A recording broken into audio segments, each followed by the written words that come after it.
and all of a sudden the brake pedal goes right to the floor just as I come like halfway down the hill, and there was like a light there. Luckily there was nobody in front of me, and I went right through the light, and I'm going downhill, and you get to the end of the road and you either go right, you go left, or you go off the embankment into a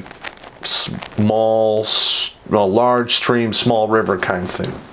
And I remember I was calm as calm could be, and literally the pedal hit the floor, and literally I just looked at myself in the mirror and I said, hey, I guess this is how Popp dies.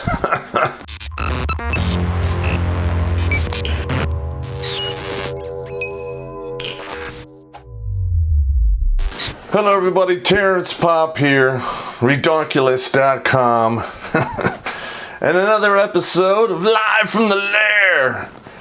Alright, these stories come between basically 2013 and 2018. These aren't as dynamic because, I was basically babysitting a reserve unit in upstate New York, and there was loads of boredom and solitude. And in between that, I traveled to see my kids, and, what do you want from me? Alright, so one of the first things I noticed when I got up there into Utica, New York area is I couldn't help but notice a radical shortage of good-looking women. There was all kinds of women with who were gravitationally challenged, who had long since pulled the pin on the fat grenade, or who were looking glass challenged and the oval above their shoulders turned people to stone. A lot of them suffered from both of those ailments. So it really was not a good time for chasing down Choach. Now, I'm not saying I didn't. Came across some good stuff here and again, but it's nothing like, going to a bigger city and the selection is way better. And for whatever reason, I also noticed this crazy trend that the women in that area seem to just get, normally women hit the wall 33, 35, 36, between 33 and 36. These women in upstate New York were hitting the wall at like 28 to 32. And then once they hit the wall, they were aging in dog years and banana years. They just were fucked up. Oh my God. But, I just continued to do my PT. I signed up for a gym, which is right down the hill, from the unit. So I would go there like 3, 4, 5 times a week and hit the heavy bag, run on the treadmill, maybe lift some weights.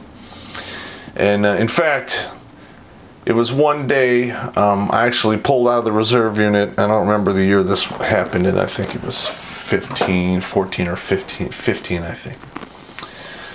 And I'm heading down the hill, and I'm in the Buick Riviera. And all of a sudden, the brake pedal goes right to the floor just as I come like halfway down the hill, and there was like a light there. Luckily, there was nobody in front of me, and I went right through the light. And I'm going downhill, and you get to the end of the road, and you either go right, you go left, or you go off the embankment into a large stream, small river kind of thing. And I remember I was calm as calm could be, and literally the pedal hit the floor, and literally I just looked at myself in the mirror and I said, hey, I guess this is how Popp dies. Luckily, I was able to pump the brakes and get it to stop, and I hit the emergency brake, and I was able to pull it into the pizza joint, which was down the hill to the left, and I had to come have it towed away with a tow truck to get the brake line fixed. And that led to a whole other issue. I remember I had took the car to a mechanic in, I don't remember the name of the town. It was not Utica, but it was about 15 miles away. And he fixed the brakes. I came to get the car like 5 or 6 days later. Now, this is going to really piss some of you guys off, and it pissed me off too. And I remember I'm driving the vehicle and I'm hearing this clunking sound, and I've heard this clunking sound before. I knew that he hadn't tightened the lugs on the tires, especially the right rear tire. So I immediately slowed down, and I remember I'm pulling off the road, and I was pulling into some bowling alley, and just as that happened, the tire came off, and so I really didn't drag it all. Literally, I was almost at a stop, and it happened. So there was no damage. So I get on the phone and I call the supply sergeant who had drove me to the mechanic to pick up my car, and I basically said, hey, you need to come back here, and I'm fucked up. So he circles back around and he pulls up to the car and like literally I'm just furious, just going, okay, not gonna blow my stack, not gonna get pissed. God damn it, this is not fucking funny. And, of course, the supply sergeant laughs his fucking ass off me, which I rightfully deserved. It is what it is. I never got mad at stuff like that, Fucking soldiers laugh at soldiers, especially when shit goes south. So I laughed at many, many a soldier in my day, and it was just my turn on that particular day to become, the laughing stock for the day. So, I thought that went pretty well. But, he helped me, we found the lugs and put the tire back on, and I took it to another mechanic and had it looked at and fucking tightened up. And I never went back to that guy again. Fuck that guy.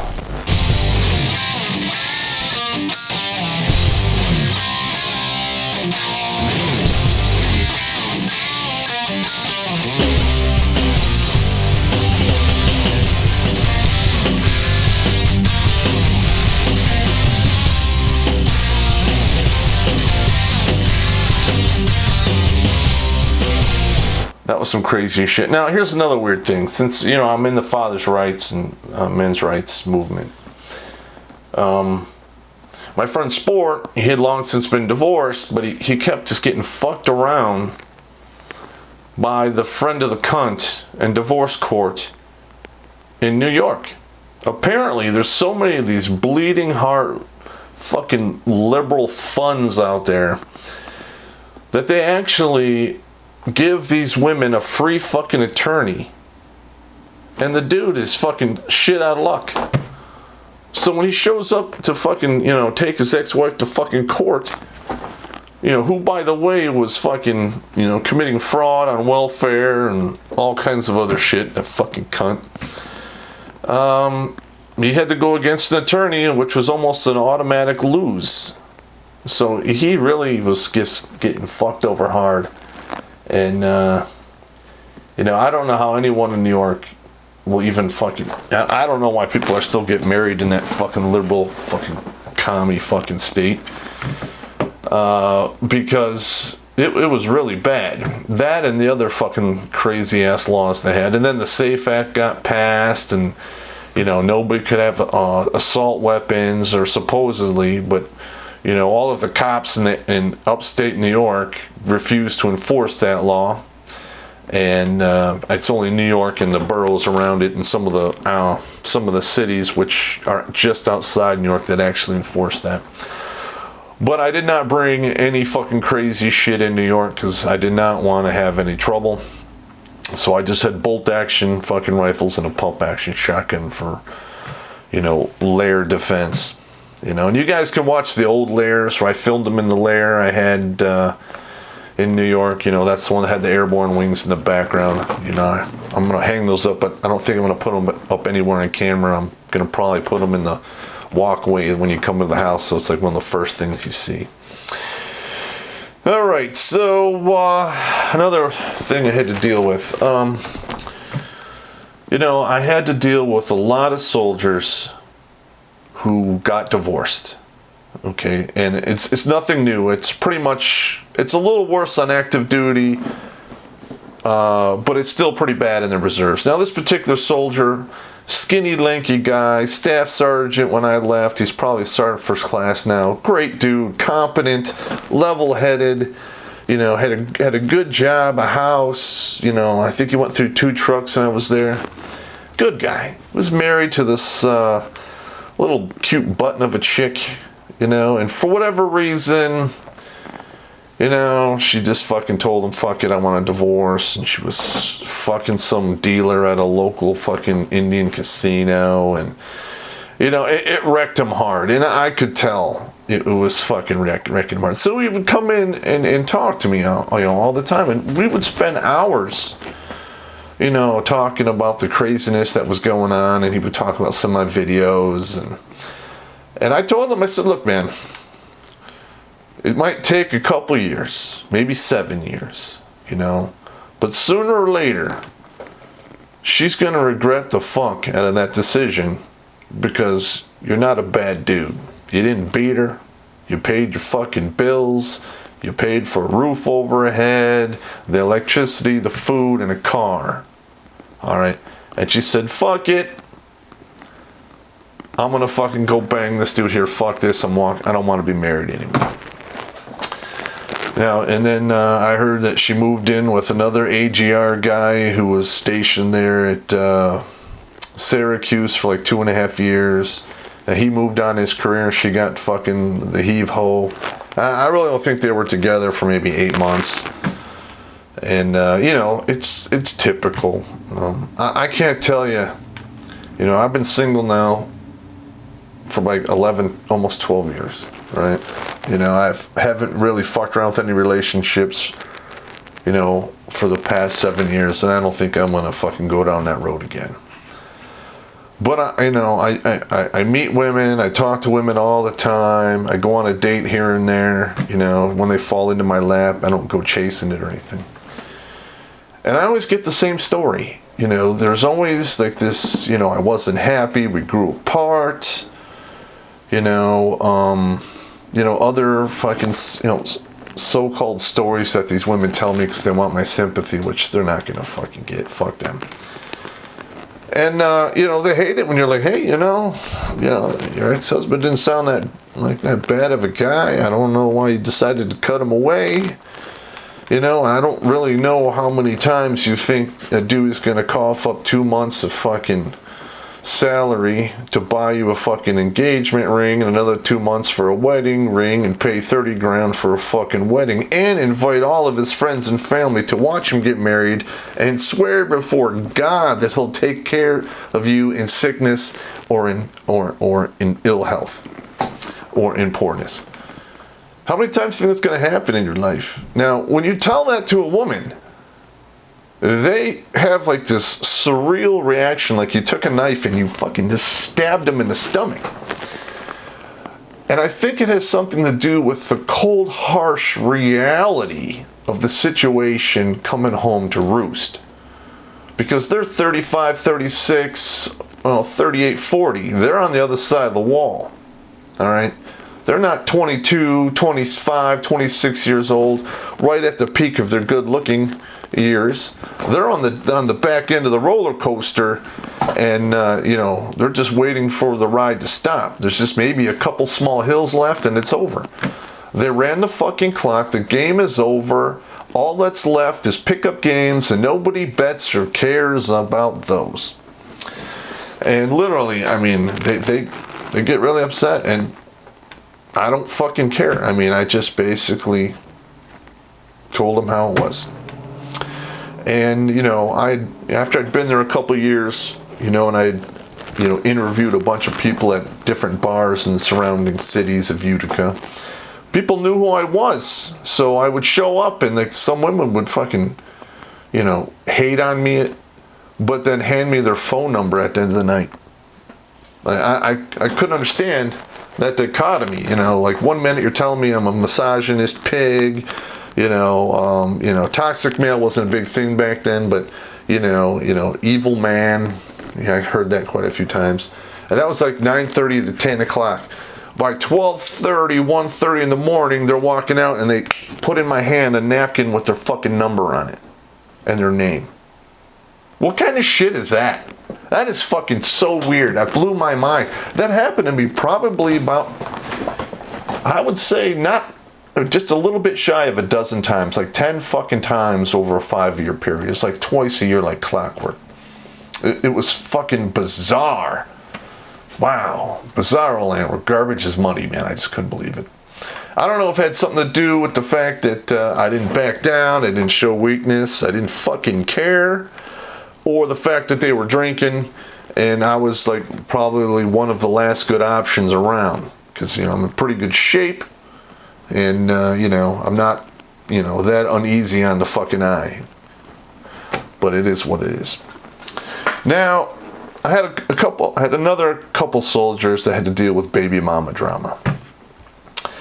Yeah, one of them, you know, he drove this VW bus kind of thing for a while till it burned up and he couldn't quite get it fixed. Then he bought this, you know, crazy fucking truck thing that didn't have a bed on it. And I remember I helped him, you know, drill holes and, you know, bolt a new bed onto it. And, you know, we hung out a lot. Good guy. You know, he's, you know, again, I have nothing negative to say about, you know, 99% of the soldiers I served with in Utica. Because they were solid. You know, some of them were smarter than others, but I get that at any Army unit. You know, but they were all like good, you know, good hard-working individuals, you know, blue-collar people. And I really can't complain. But, you know, he had knocked up this fucking chick who was actually the sister of another guy in the unit, and then they broke up, and he was, you know, just playing the fucking baby mama drama with this fucking cunt. And, you know, I remember he would come in and I would talk him down because he would be, you know, he would be like red in the face, pissed off at the craziness that was going on. I'd be like, whoa, let's dial it back from 12 to about 8. Why don't you sit down and walk me through the whole thing? You know, and I schooled him on administrative violence. I helped him fill out forms, you know, for family court. You know, I talked to him on how to do the 3-shell Monte game and fucking, you know, get her in trouble with, you know, the law and the fucking CPS and the welfare people. I mean, everyone, even the IRS and the state tax people. He fucking turned her life into a redneck fucking nightmare, which was easier for him because, you know, once the heat got turned up, the games that she was playing with their kid against him pretty much stopped because she was too busy putting out all these other fucking fires. She's, you know, you're only one person, you can only do so much, especially if you're out of your fucking league. And I remember he would laugh his fucking balls off when he would tell me the stories of how fucked up shit was going for him. I enjoyed it, I really did. But he had like this, you know, he had an evil side kind of like I do. Okay. You know, I've learned to keep my contained in a box, you know, chained shut under the stairs in the back of my mind. But this particular individual would go out in town and he would start drinking and he would fight and be just a raging fucking asshole to people. So one day I get a call from a detective from the Utica Police Department asking me, you know, who this guy, I'm not going to say his name, who this guy was. So I'm like, yeah, he's here, he's in the unit, what's up? And so he tells me that, you know, that he has reports that he was at some bar and, you know, he got into an altercation with the bouncer and then wound up, you know, basically fighting that bouncer and 2 other fucking bouncers. And this guy wasn't a big guy. He was like 180, 190 tops. So I was like, holy shit. So I'm like, okay. So I actually get in my car, drive down to the Utica PD, and I fucking, you know, because I'm in the Army, you know, I remember I talked to the desk sergeant and one of the detectives, and the desk sergeant went and got the detective, they brought me back in the room, and I sat down with them, and they showed me the police reports, and I like, listen, was anybody hurt? He's like, well, not really. I mean, was anybody bleeding? Was any teeth knocked out? Concussions? Any ears ripped off or nose bitten off or anything like that? Broken bone, anything? He's like, nah. It was pretty much just a scuffle with a couple of people getting punched in the stomach or something. And I'm like, okay. Now that I have visibility on this shit is going to come to a fucking end. You will never, ever get another peep from this guy again because I'm going to go fucking crush his nuts. And I remember the detective was like, well, Sergeant Popp. I remember he takes his pen. He's like, okay. He writes on the fucking front. He goes, closed. I'm like, he goes, I trust you'll handle your business. So I'm like, yeah. So I call him on the phone. I tell him the deal. He comes in. I make him take 2 PT tests back to back. And then we go have a couple beers. And I basically explained to him that, people have noticed that he's, being a dick, and they're going to start busting his fucking nuts. And if you like having your daughter in your life on a more permanent basis, you can't have any strikes with the law, because your former cunt baby mama will use that against you. And as far as I know, it fucking worked like a charm, because, he got promoted. And he got promoted up the chain. He went down to Syracuse. I think maybe he went to another unit for a minute. And, he's still, as far as I know, he's still driving on. He's a solid performer, good guy. All right, well, we've been doing this for 20 minutes, so I think I'm going to sign off here tonight. And I'll talk to you later, gentlemen.